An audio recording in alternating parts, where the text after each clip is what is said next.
on a clear day over in that direction, you can see Kazbegi, and I can see it actually. But I don't think it's so clear that it comes across in camera. Maybe it does.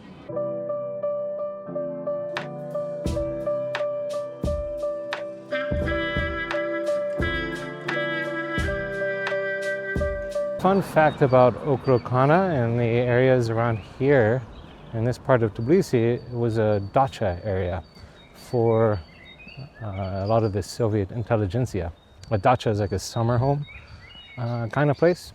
They would move for the summer, for the breaks, for the long weekends, and they would come up here. Beria had a very famous dacha here that's kind of in ruins, but I've heard it's a beautiful place. Also up here is Mtatsminda. So if you take the funicular, then you get up to Mtatsminda Park, which is right on top of the hill overlooking Tbilisi, which is pretty cool. That's where I'm headed now. When I was trying to get to Jita, I was actually hoping to get to Mtatsminda first. And the thing that happened was like, I was gonna take the cable car up. I get to the cable car, I discover it doesn't start till 11. Okay, now on the Google Maps it says 10, which I didn't even check that. I was there at 9:30, hoping to get up and then just take a short bus or the 10-minute walk. The next steps I had to do was from the funicular when I say funicular, there's actually two ways to Mtatsminda. There's the old funicular, which is like a cable car where the cable's in the ground and it pulls you up the side of the road. And that's a really great way to go up. And then they have this new gondola thing that goes from Rustaveli. And the cable car itself, the funicular, is kind of hard to get to. It's at the top of kind of the Mtatsminda neighborhood, what used to be the top. And now we have the gondola, which was refurbished from the Soviet times. That was created in the Soviet times.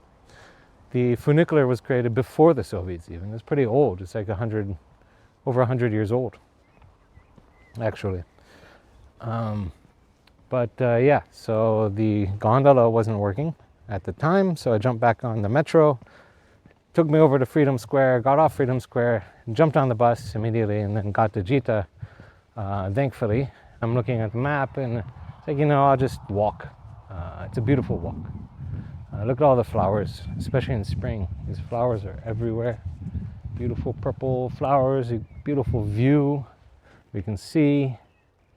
I'll even go farther up if I can find where the farther up switch is. There we go. Let's see if you can see that. Let's get to a better view, I guess.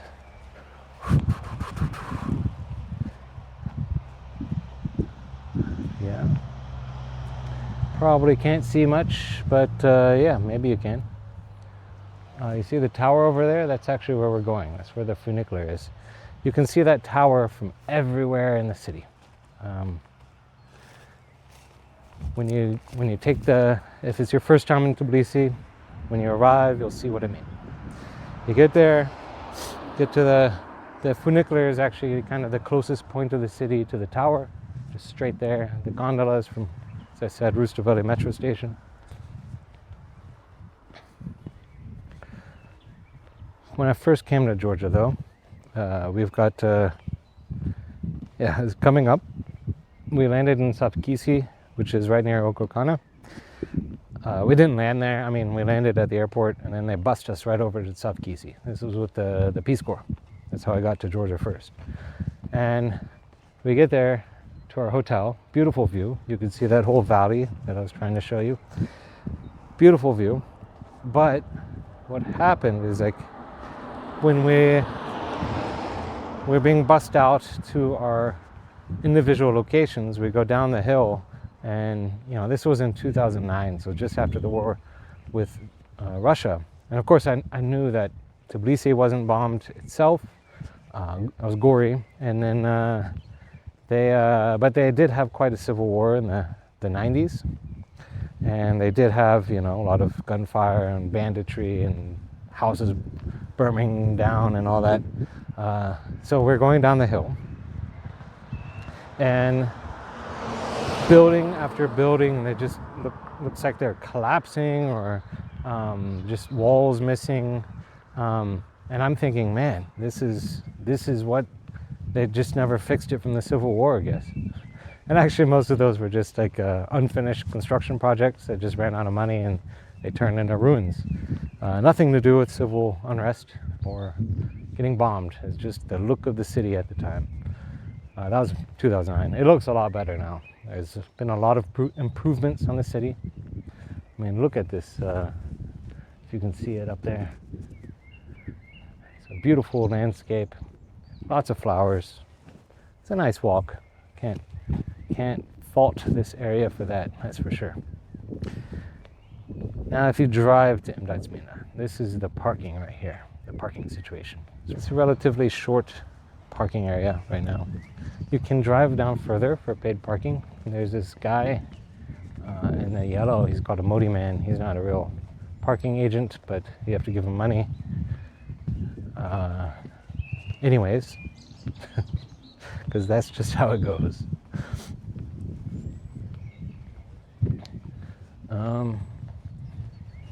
They're called Modi men. We call them that because they keep saying Modi, Modi, Modi, which means come here, park over here. And they fulfill their job by kind of assisting you in parking. First, MTA, that means mountain. Tsminda means holy. So holy mountain is where we are. That actually has a story back to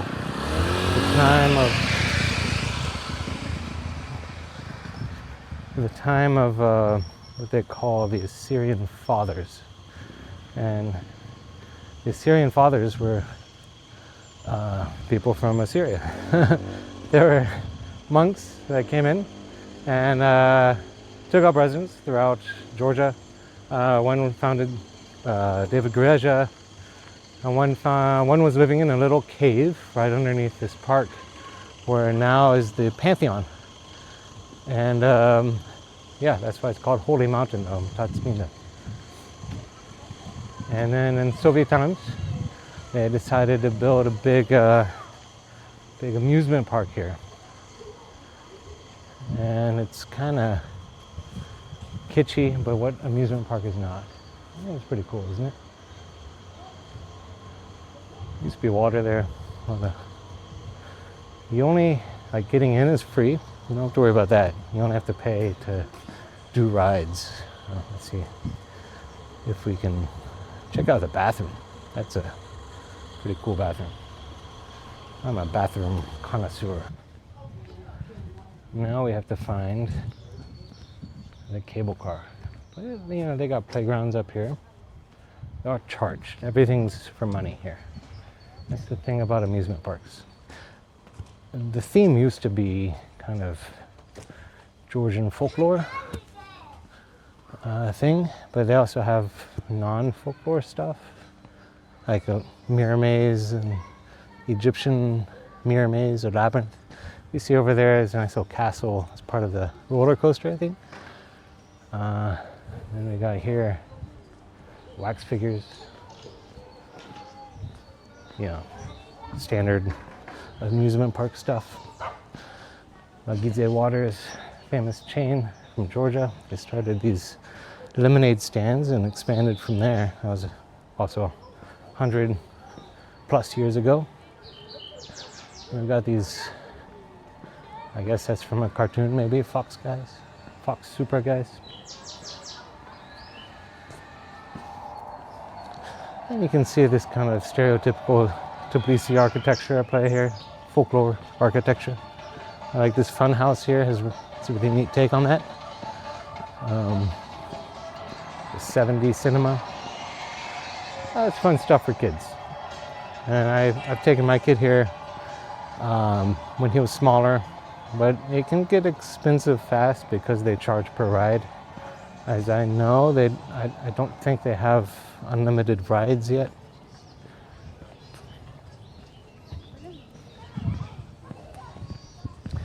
They do have the wine festivals up here from time to time. A lot of eating options up here. 2 for $19, it's pretty good. Garden Bistro Burger, 18 gel, kind of average price nowadays, a little more than McDonald's. That's all right. And here you see the tower. Yeah. All right.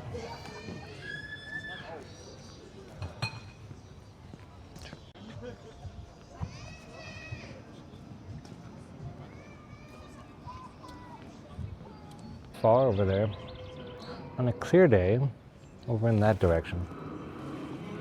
Let's see. Over here. Yeah. On a clear day, over in that direction, you can see Kazbegi, and I can see it actually. But I don't think it's so clear that it comes across in camera. Maybe it does.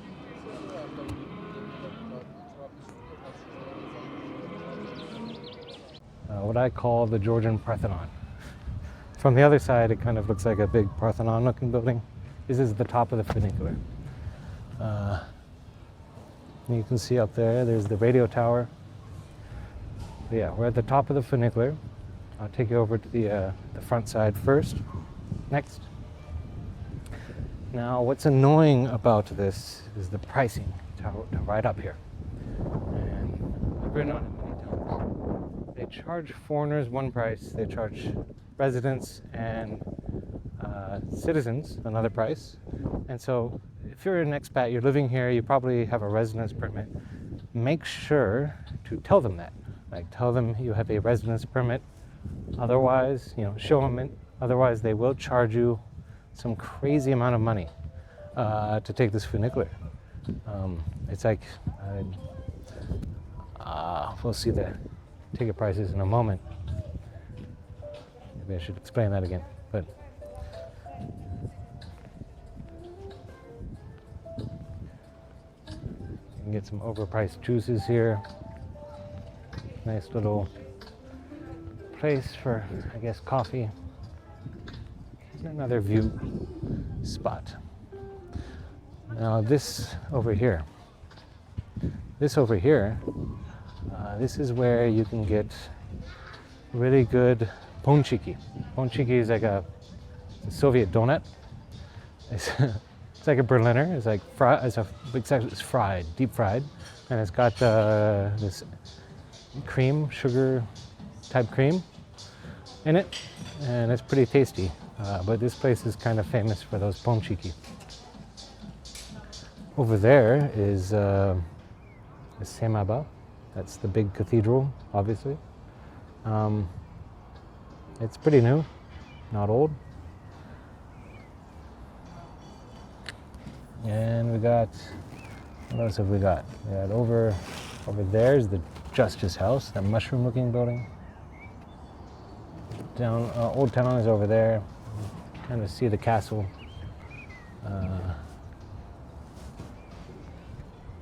No, can you? No, you can't see the castle from here. Somewhere down there is Mother of Georgia, too. But I can't make it out.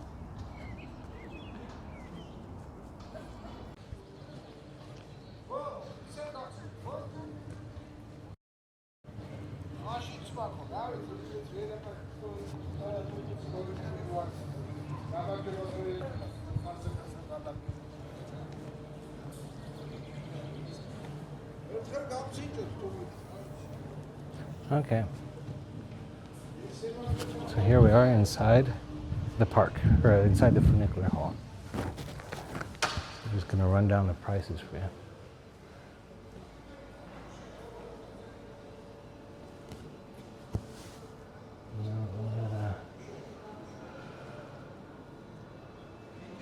So yeah, you can see the card to travel on a funicular should be 2 gel. Card price, and then 12 gel for one way. Huh. Maybe it's the same now. I'm not sure.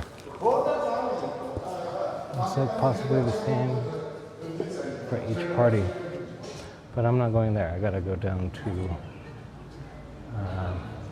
the gondola. See, the gondola is right over there.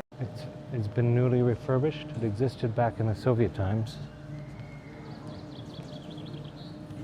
And yeah, I think it's just on the Metro card, and so it's a lot cheaper than that other alternative, I guess, right? So over here they have Coffeesta, that's like the Georgian Starbucks, and apparently they built a new food court here, as you can see. They got a couple of fast food places. You've got Funicular right here, and of course you've got the incredible view. There's the Georgian Parthenon, Tbilisi Parthenon, right behind me. Maybe you can see, you can probably see a little bit why I consider it that.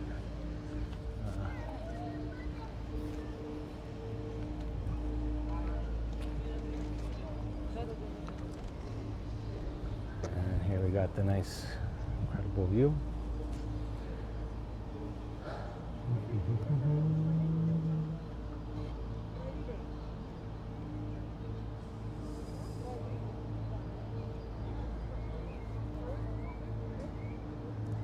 Yeah, Georgia's really been developing a lot these past few years. You can see it. It's pretty visible. But you know, it's visible, I guess you could say. There's a lot that's still invisible about the development, what's happening.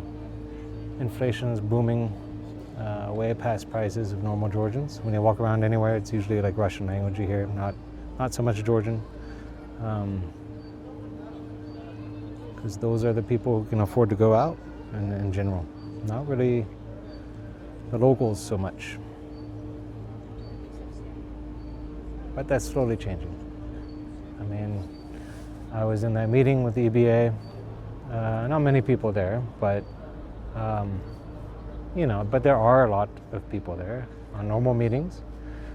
And you know, you see that is growing step by step. Marketing agencies, all that. Resource development, waste resource management, all that. I think it's pretty great. It's good to see. But I was in one conversation with a gentleman, waste management guy, and he's from a village, and he noticed the same thing as I do. The villages are just turning empty. Like, soon they're going to be completely dead. Georgians will, by and large, many are moving to Tbilisi, overcrowding this city, or moving abroad as much as they can. And well, I've tried to do the calculus on who all is owning these new construction projects you see behind me, like, but I don't understand it myself.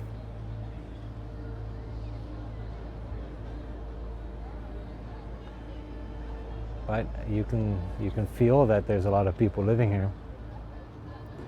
It is crowded, guys. Getting pretty crowded. But it's a beautiful city still. A lot of trees. They just stick trees wherever they can stick them.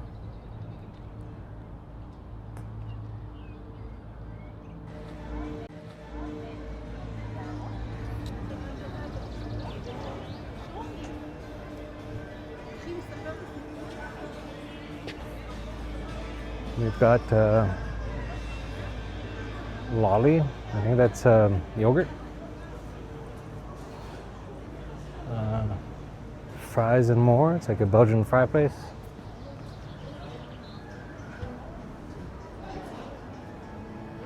Okay, and pretty empty. I think this fills up a lot more on weekends, especially in summertime. Gemini, Asian food, Pizza Point. Another Belgian fry place.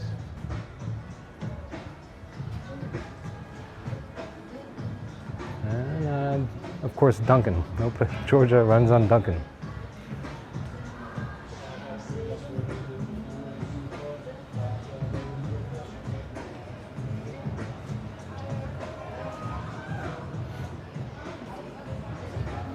Got croissants and donuts. I might not eat here.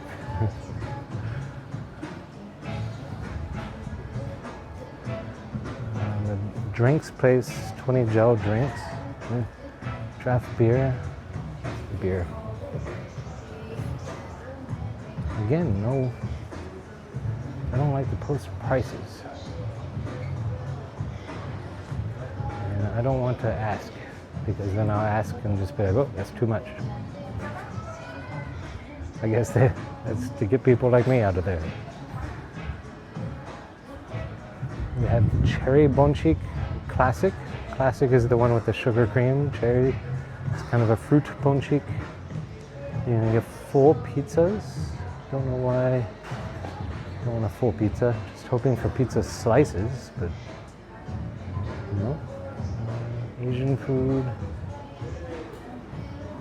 Kind of. I need a poke bowl. Chicken fried rice, chicken burger, and noodles. Chicken noodles, 16. I might have chicken noodles. Let's have that.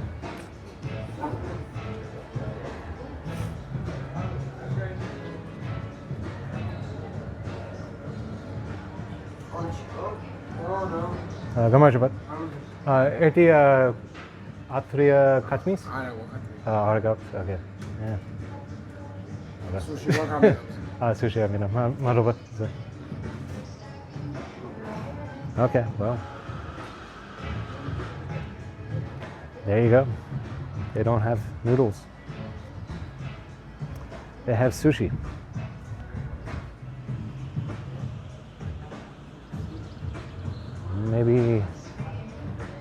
Maybe this FryDay place has something.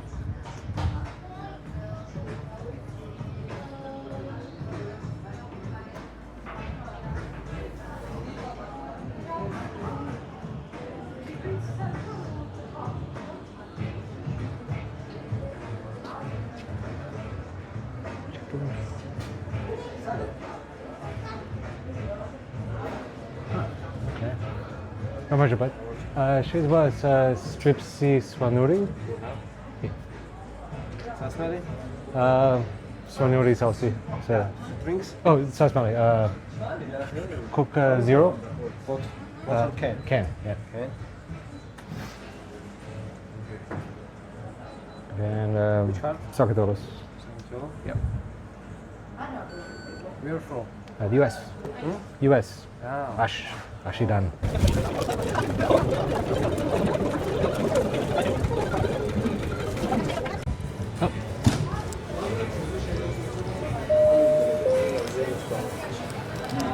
Okay, marhaba.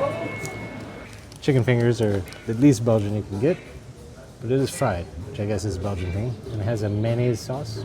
Mayonnaise mixed with Swanetian salt, I guess. That's why they call it Swanuri saucy. Swanetian sauce.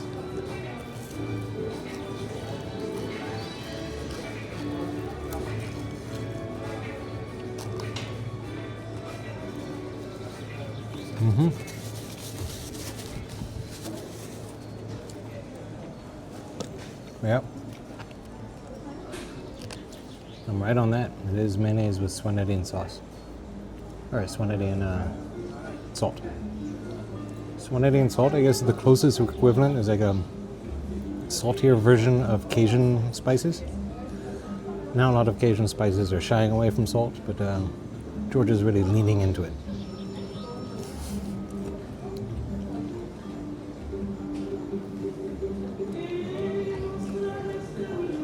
It's delicious though. I like it better than most Belgian mayonnaises that you get. Of course, my favorite Belgian mayonnaise is a spicy one. I forget what it's called. It's like sriracha sauce with it. Samurai sauce.